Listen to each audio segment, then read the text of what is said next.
Hi guys and welcome back to the channel. Today we're going to be looking at the Powkiddy X17.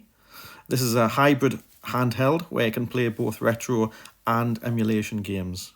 The X17 actually sits between the X15 and the X20, both by Powkiddy. Straight out of the box, the X17 doesn't come with any additional ROMs or SD card. However, you do get the Happy Chick app built onto it, as well as a web browser and a few other applications and one game. So this is a bit unfortunate and a bit disappointing, as I think most people do expect most of these handhelds to come with some games. However, that's not what you're paying for. You're actually paying for the handheld itself and what it can do. You can quite easily sideload ROMs and emulators of your own onto it, so it's not a big deal. So let's look at the specs and see exactly what the Powkiddy X17 is made of.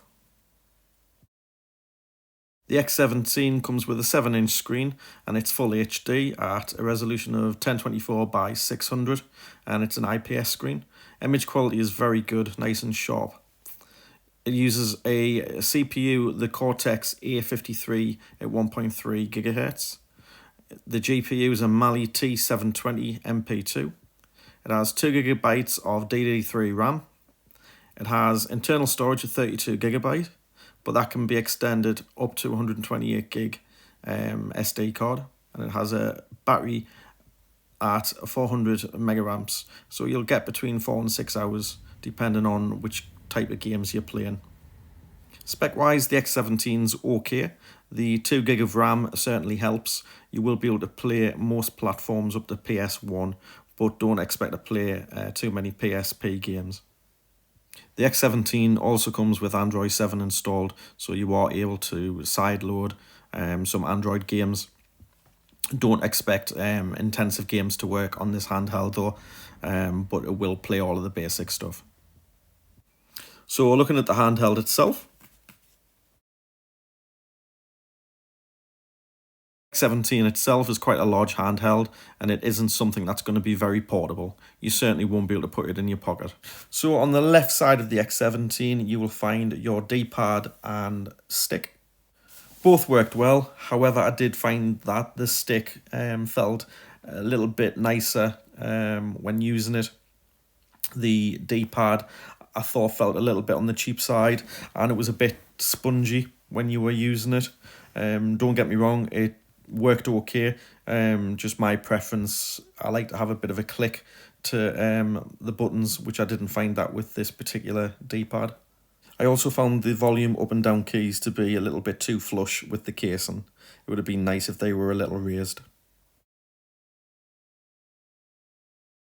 Then on the right hand side you have your power button, you have your controller mapping button, you then have your start key and also your select key. All 4 buttons again were quite flush to the casing. It would have been nice for them to be slightly raised and a bit more clicky. Once again, you do have a nice controller style grip to the handheld, making it very comfortable for long periods of gaming. From those you have your standard A, B, X, Y buttons. One thing I really did like was how they illuminated these 4 buttons. They did just look really great when playing in a darkened room. However, I could imagine some people being distracted by this. It would have been nice to have had a feature where you could switch the backlighting on and off, depending on what you wanted. But me personally, I really like this, and I think it's quite unique compared to some other handhelds that don't have this feature. Compared to the rest of the buttons on the X17, these actually had a really nice clicky feel to them, and felt a lot more premium than what the other buttons did. You also get the standard shoulder buttons. These worked well during gaming and I had no issues with them. They were very comfortable to use. When you press them in, they have a nice click feeling to them. Whilst they may not be premium shoulder buttons, unlike some other handhelds in this price range, for this particular handheld, they worked well and I had no complaints with them. So let's look at some video footage on how well the X17 performed. Whilst I like the X17 and I love the image quality, I think it's very sharp, very bright. One thing I didn't like was the amount of glare that you find. Powkiddy really should have put some form of anti-reflective coating on the screen to prevent this from happening, because it does make it very difficult to use during the day, especially if you take it outside. Whilst the X17 may not feel premium, it still does feel really nice in the hand, particularly with the styling that Powkiddy have gone with.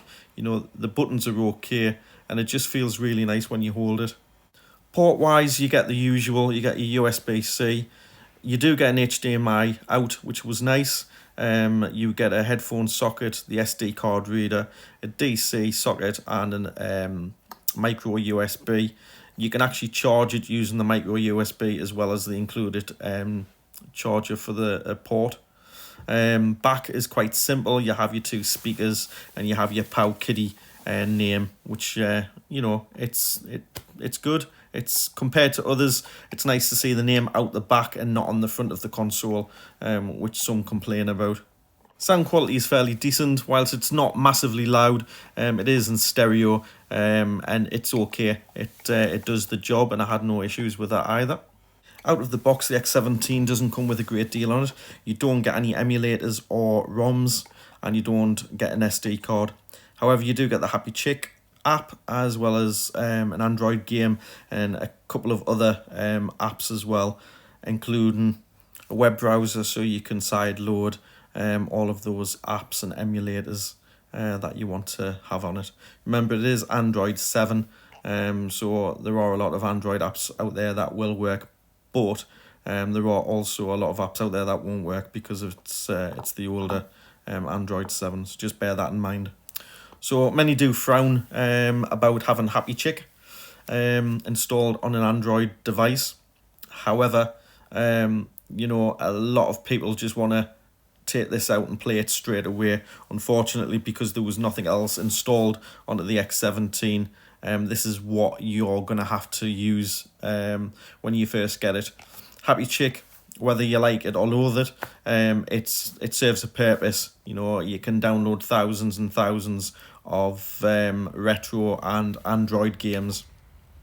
So, it's up to you whether you want to leave it on there or whether you want to uninstall it. I would imagine in time there will be a new custom firmware will come out for the X17, and I think a lot of people will use that. But when it comes to you and you take it out of the box, this is what you will get, and you won't get much else, to be honest with you. So as you can probably see, I do have some other apps installed onto the X17, which I had to sideload using the Chrome browser. It was fairly easy to do, but just remember you will have to do this when you first get the X17, otherwise you're not going to have a great deal to do with it at first. One game that did come pre-installed was Riptide G2, which actually works really, really well on the X17.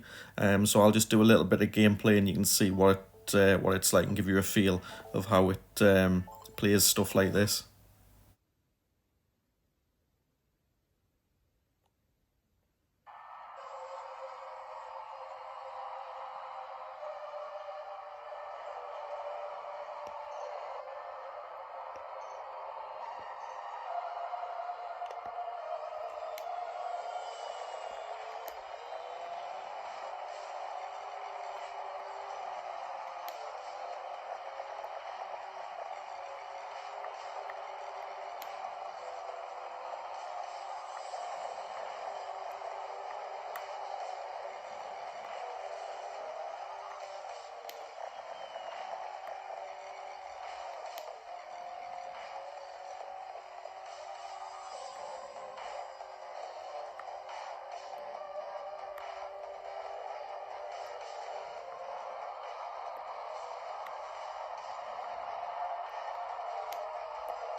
So there you go, guys. As you can see, Riptide plays really well. Graphics are excellent.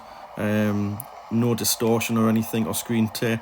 Really impressed with this Android game. I wasn't able to try any other Android stuff, but I'm certain if this one works as good as this, then the others should do too.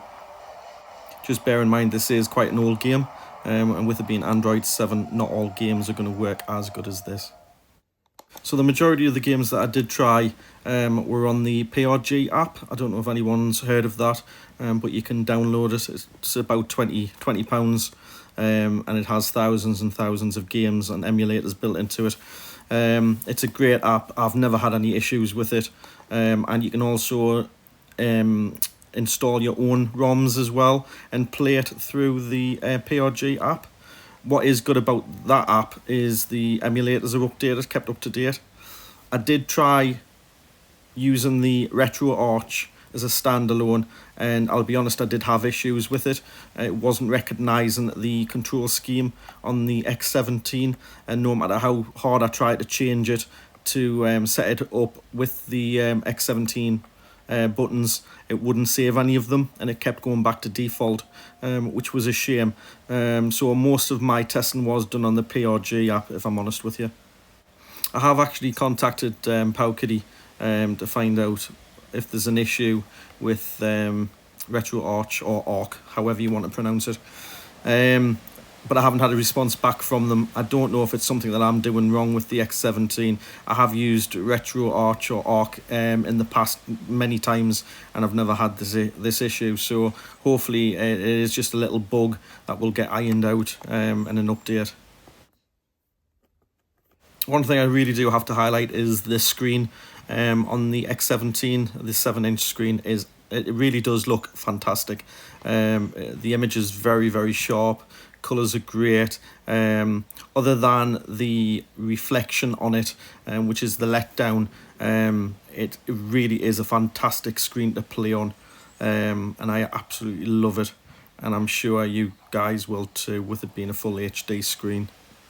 So I'm going to play a couple of games, and I'll stop talking and let you watch the video, and then I'll give you my final verdict at the end of that.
So as I said, standalone emulators work okay on it.